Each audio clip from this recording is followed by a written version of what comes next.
Hello दोस्तों, स्वागत है आप सभी का आपके अपने YouTube channel Kautilya classes Patepur. तो फ्रेंड्स, आज से हम लोग देखेंगे 12th क्लास का फिजिक्स यूनिट 1 इलेक्ट्रोस्टैटिक्स। तो ठीक है, देखते हैं। देखिए इलेक्ट्रोस्टैटिक्स, देखिए दोस्तों, इलेक्ट्रोस्टैटिक्स दो शब्द से मिलकर के बना हुआ है। पहला है इलेक्ट्रो और दूसरा क्या है, स्टैटिक्स। तो इलेक्ट्रो का मतलब होता है चार्ज, इलेक्ट्रो का मतलब क्या होता है, चार्ज, और स्टैटिक्स का मतलब होता है रेस्ट। यानी कि हम लोग इलेक्ट्रोस्टैटिक्स में रेस्ट चार्ज के बारे में क्या करते हैं, अध्ययन करते हैं। यानी कि इलेक्ट्रोस्टैटिक्स क्या है, तो हम लोग बोलेंगे कि यह एक फिजिक्स की शाखा है, फिजिक्स की ब्रांच है, जिसके अंतर्गत हम लोग रेस्ट चार्ज के बारे में क्या करते हैं, अध्ययन करते हैं। तो इसको हम लोग बोल सकते हैं कि स्टडी अबाउट, क्या बोल सकते हैं कि study about rest charge. Study about क्या चीज, रेस्ट चार्ज। यानी कि रुके हुए आवेश का क्या करना, अध्ययन करना ही क्या कहलाता है, इलेक्ट्रोस्टैटिक्स। ठीक है, तो देखिए यहाँ पर बात आया कि यहाँ पर जो इलेक्ट्रो है, इलेक्ट्रो का मतलब क्या होता है, चार्ज, और चार्ज को हम लोग हिंदी में बोल देते हैं आवेश। अब आप देखते हैं कि आवेश क्या होता है, आवेश क्या है। तो देखिए आवेश का हम लोग बोल देते हैं कि किसी आवेश एक प्राकृतिक गुण है जो हल्की वस्तु को अपनी ओर आकर्षित या क्या करता है, प्रतिकर्षित करता है। तो वह क्या कहलाता है, आवेश। जैसे कि देखिए मान लीजिए कि एक पेन है, ये मार्कर है, इस मार्कर को हम अपने बाल में रगड़ते हैं इस तरीका से, तो क्या हो जाता है, इस मार्कर में एक विशेष प्रकार का गुण आ जाता है, जिसके कारण यह छोटे छोटे कागज को क्या करने लगता है, अपनी ओर आकर्षित करने लगता है। तो यही क्या कहलाता है, यही कहलाता है क्या चीज, आवेश, यानी कि चार्ज। तो आवेश क्या है, तो हम एक इसका डिफिनेशन और बोल सकते हैं कि किसी वस्तु का वह भौतिक गुण जिसके कारण वह किसी हल्की वस्तु को अपनी ओर आकर्षित अथवा क्या करता है, प्रतिकर्षित करता है, क्या कहलाएगा, आवेश कहलाएगा। ठीक है, तो देखिएगा अब देखते हैं कि आखिर आवेश आया कहां से, ये आवेश शब्द की उत्पत्ति हुई कहां से और किस तरीके से हुई। तो देखिए अब देखते हैं आवेश का इतिहास, हम लोग बोलते हैं इसको हिस्ट्री ऑफ चार्ज। ठीक है, क्या बोलते हैं, हिस्ट्री ऑफ चार्ज। तो हिस्ट्री ऑफ चार्ज में सबसे पहला जो वैज्ञानिक है उनका नाम है थेल्स। ईसा से 600 वर्ष पहले, यानी कि ईसा से 600 वर्ष पहले एक थेल्स नामक वैज्ञानिक ने देखा कि एक पदार्थ था अंबर। क्या नाम था, अंबर। अंबर नामक पदार्थ को रेशम या बिल्ली की खाल से रगड़ा जाता है तो वह उसे क्या करता है, आकर्षित करता है। यानी कि ईसा से 600 वर्ष पहले एक थेल्स नाम के वैज्ञानिक था, उन्होंने देखा कि जब अंबर को रेशम के कपड़े या बिल्ली के खाल से रगड़ते हैं तो वह क्या करने लगता है, किसी हल्की वस्तु को अपनी ओर क्या करने लगता है, आकर्षित करने लगता है। ठीक है, उसके बाद आए दूसरा वैज्ञानिक जिनको हम लोग बोलते हैं डॉक्टर गिलबर्ट। डॉक्टर गिलबर्ट आए 1600 ईस्वी में।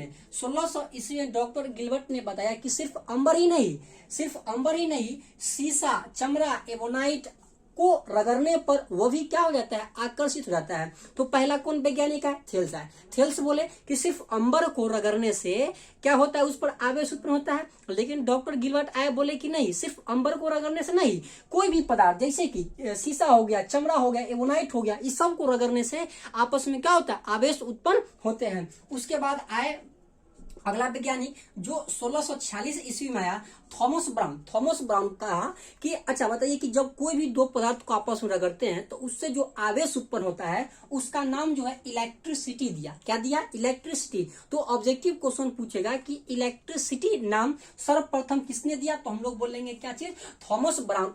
और पूछेगा ऑब्जेक्टिव क्वेश्चन कि बताइए कि आवेश के बारे में सबसे पहले कौन बताया, तो हम लोग बोलेंगे कौन, थेल्स। ठीक है, तो बोलेगा इलेक्ट्रिसिटी तो कौन, थॉमस ब्राउन, और सिर्फ आवेश कहेगा तो कौन, थेल्स। उसका चौथा वैज्ञानिक आए जिनका हम लोग बोलते हैं बेंजामिन फ्रैंकलिन। बेंजामिन फ्रैंकलिन बोल रहे हैं कि देखिए बेंजामिन फ्रैंकलिन आवेश को दो भागों में बांटे, यानी कि जो आवेश था उसको क्या भागों में बांट दिया, दो भागों में बांट दिया। कौन, बेंजामिन फ्रैंकलिन। तो देखिए आवेश हिस्ट्री ऑफ चार्ज से 2-3 क्वेश्चन हो जाता है। पहला क्वेश्चन अगर पूछेगा आपसे कि बताइए कि सबसे पहले आवेश के बारे में किसने बताया, तो बोलेंगे क्या चीज, थेल्स। दूसरा क्वेश्चन पूछेगा कि बताइए कि आवेश को दो भागों में किसने बांटा, तो बोलेंगे बेंजामिन फ्रैंकलिन। और बोलेंगे कि इलेक्ट्रिसिटी नाम किसने दिया, तो हम लोग बोलेंगे क्या चीज, थॉमस ब्राउन। ठीक है, अब देखिए आवेश का जो दो भाग है उस दोनों भाग को देखते हैं कि आखिर क्या होता है। तो आवेश देखिए दो प्रकार के होता है, एक होता है पॉजिटिव चार्ज, दूसरा क्या होता है, निगेटिव चार्ज।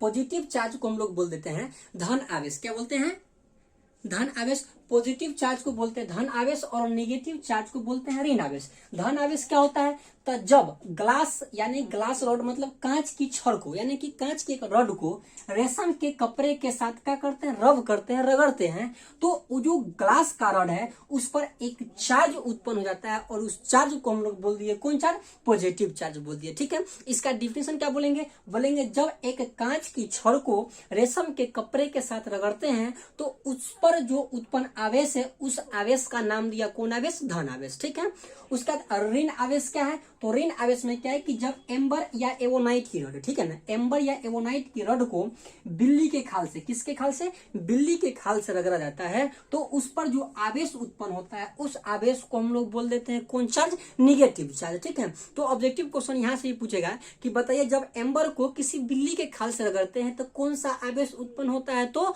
ऋण आवेश उत्पन्न होता है। ठीक है, तो ये इस तरीके से हो गया।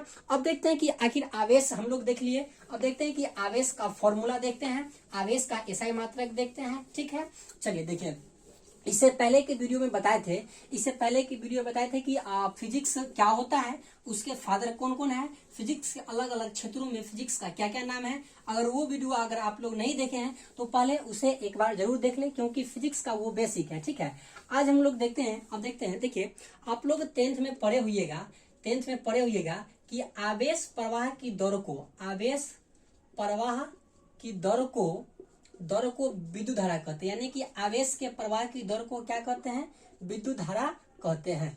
ठीक है, तो यहां से एक फॉर्मूला निकला था कि विद्युत धारा बराबर क्या निकला था, आवेश बटा में कथी, समय, आवेश बटा में क्या चीज, समय। लेकिन अब बताइए अगर यहाँ से हम लोग आवेश का अगर फॉर्मूला निकालेंगे तो आवेश का अगर फॉर्मूला निकालेंगे तो यहाँ पर क्या हो जाएगा, क्रॉस मल्टीप्लाई हो जाएगा, यानी कि आवेश बराबर क्या हो जाएगा, विद्युत धारा गुने समय, आवेश बराबर क्या हो जाएगा, विद्युत धारा गुने समय। तो आवेश को हम लोग क्यू से रिप्रेजेंट करते हैं, जरूरी नहीं है कि आवेश को कैपिटल क्यू, आवेश को कैपिटल क्यू या स्मॉल क्यू दोनों से रिप्रेजेंट किया जाता है।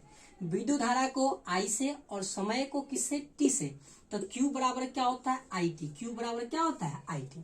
ठीक है, तो ये आवेश का क्या निकल गया, सूत्र निकल गया कि आवेश बराबर क्या होता है, तो विद्युत धारा गुने क्या होता है, समय होता है। अब हम लोग बात करेंगे कि यूनिट ऑफ चार्ज। ठीक है, बात करते हैं कि unit of charge, unit of charge यानी कि आवेश के मात्रक, यानी कि जो आवेश का मात्रक क्या क्या होता है। ठीक है, तो देखिए पहला, किसी भी भौतिक राशि का अगर हम लोग एसआई मात्रक निकालते हैं तो सबसे पहले उसके जो बराबर में दिया रहता है जो भी क्वांटिटी, उस क्वांटिटी का एसआई मात्रक लिखते हैं। तो आवेश का एसआई मात्रक लिखेंगे तो इसके बगल में कौन है, आई और टी। आई क्या है, विद्युत धारा, विद्युत धारा का एसआई मात्रक क्या होता है, एम्पियर, और इधर क्या है, समय, समय का एसआई मात्रक क्या होता है, सेकेंड। तो आवेश का एसआई मात्रक क्या हो गया, एम्पियर सेकेंड। ठीक है ना, इसको क्या बोलेंगे, एम्पियर सेकेंड, एम्पियर सेकेंड। ठीक है, तो आवेश का जो पहला मात्रक निकल गया वो क्या हो गया मेरा, एम्पियर सेकेंड। ठीक है, अब देखिए ध्यान से, आवेश का पहला मात्रक क्या हो गया, एम्पियर सेकेंड, पहला मात्रक क्या हो गया, एम्पियर सेकेंड। और एक एम्पियर सेकेंड जो है, एक एम्पियर सेकेंड एक कूलम्ब के बराबर होता है, इसीलिए हम लोग बोलते हैं क्या चीज, कि आवेश का एसआई मात्रक क्या होता है, कूलम्ब होता है। ठीक है, तो यहाँ से बताना है कि 3 एम्पियर सेकेंड कितने कूलम्ब के बराबर होगा, तो 3 कूलम्ब के बराबर होगा। बताइए कि 5 कूलम्ब किसके बराबर होगा, तो 5 एम्पियर सेकेंड के बराबर होगा। ठीक है, इस तरीके से ऑब्जेक्टिव क्वेश्चन आपसे पूछ लिया जाता है। तो देखिएगा यूनिट ऑफ चार्ज में आवेश के 6 को मात्रक होता है, और भी होता है उसको हम बताएंगे। तो पहला होता है कि आवेश का जो मात्रक है वो पहला में बोले क्या चीज, एम्पियर सेकेंड, और फिर बोले कि 1 एम्पियर सेकेंड जो होता है 1 कूलम्ब के बराबर होता है। तो आवेश का 2 मात्रक निकल गया, अभी पहला निकला एम्पियर सेकेंड, दूसरा क्या निकला, कूलम्ब। और ये दोनों जो आता है वो आता है MKS सिस्टम के अंतर्गत। ठीक है, मीटर किलोग्राम सेकेंड। उसके बाद आवेश का जो अगला एसआई मात्रक है उसको बोल देते हैं ESU। ESU को हम लोग बोल देते हैं इलेक्ट्रोस्टैट यूनिट। क्या बोलते हैं, इलेक्ट्रोस्टैट यूनिट। और एक और है, इसको हम लोग बोल देते हैं फ्रैंकलिन। क्या है, फ्रैंकलिन और फ्रैंकलिन, ये दोनों जो आता है ये आता है CGS यूनिट में। क्या में, CGS यूनिट में आता है। उसके बाद इसके अलावा 2 और है जिसको हम लोग बोल देते हैं EMU। EMU को बोल देते हैं इलेक्ट्रोमैग्नेटिक यूनिट, है ना, इलेक्ट्रोमैग्नेटिक यूनिट। और एक और है जिसको हम लोग बोल देते हैं क्या चीज बोल देते हैं, फैराडे। क्या बोलते हैं, फैराडे, ठीक है। तो आवेश का ये 6 मात्रक है और ये दोनों जो है ये कोई सिस्टम के अंतर्गत नहीं आते हैं, लेकिन इसके अलावा 2 इसका मात्रक और है, ठीक है ना।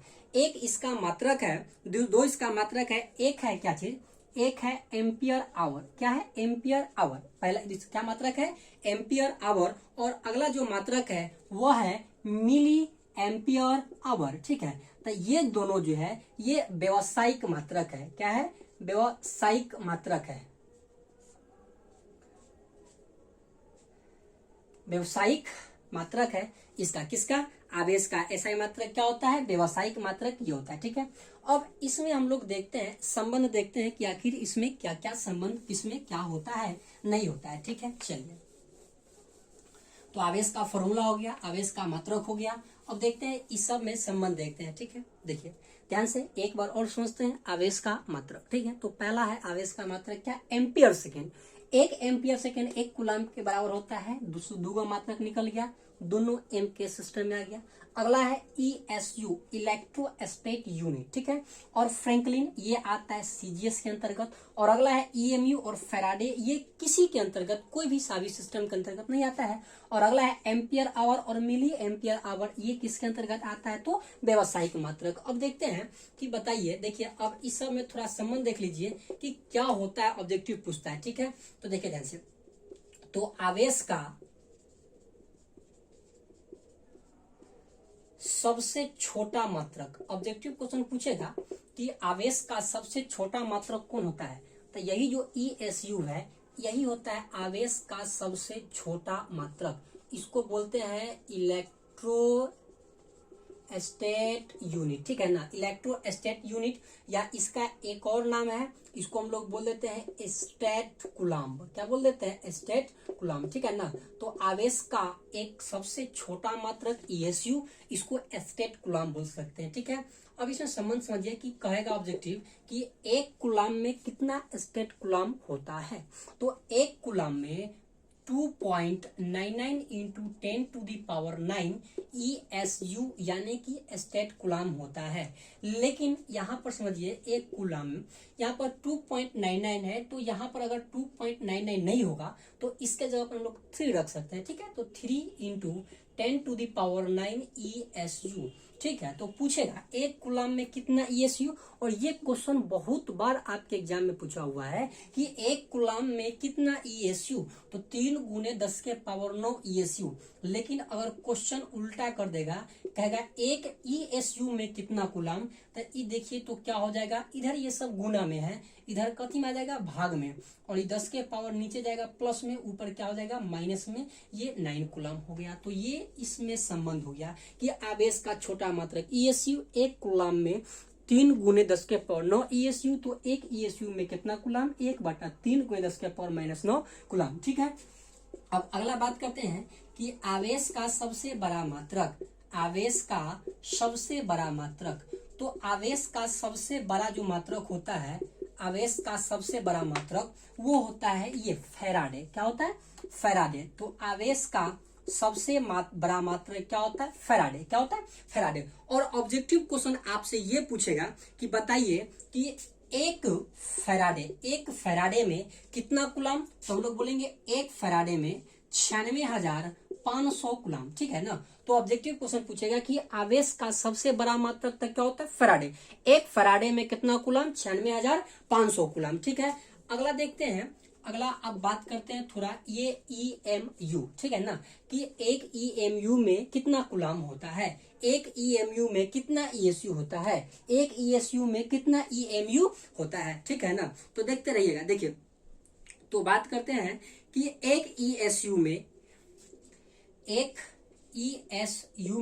ESU का मतलब समझ रहे हैं, इलेक्ट्रोस्टैट यूनिट। तो 1 ESU में 3 गुने 10⁻10 EMU होता है। EMU इलेक्ट्रोमैग्नेटिक यूनिट, ठीक है ना। 3 गुने 10⁻10 EMU होता है। तो 1 EMU में कितना ESU होगा, तो 3 गुने 10 के पावर 10 प्लस में इधर क्या चीज में आ जाएगा, निगेटिव में, तो हो जाएगा क्या हो जाएगा, तो 1/3 गुने 10 के पावर -10 और क्या हो जाएगा, ESU, क्या हो जाएगा, ESU। फिर अगला क्वेश्चन आपसे पूछेगा कि बताइए एक कूलाम में कितना ESU, या एक ESU में कितना कूलाम। तो देखिए एक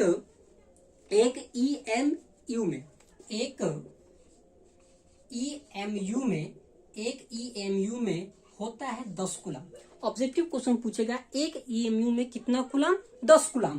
तो बताइए यहाँ से एक कूलाम में कितना EMU, तो 10 इधर गुना में क्या आ जाएगा, भाग में, तो 1/10 EMU, या 10 के पावर +1 है, ऊपर जाएगा क्या हो जाएगा, 10 के पावर -1 EMU। ठीक है, तो ये हो गया आवेश में संबंध कि एक आवेश मतलब एक कूलाम में क्या होता है, नहीं होता है। अब देखते हैं दो इसका और बच गया, कौन बच गया, एक होता है एम्पियर आवर और दूसरा क्या है, मिली एम्पियर आवर, जो कि इसका व्यवसायिक मात्रक है। अब हम लोग देखते हैं कि 1 एम्पियर आवर में कितना कूलाम होता है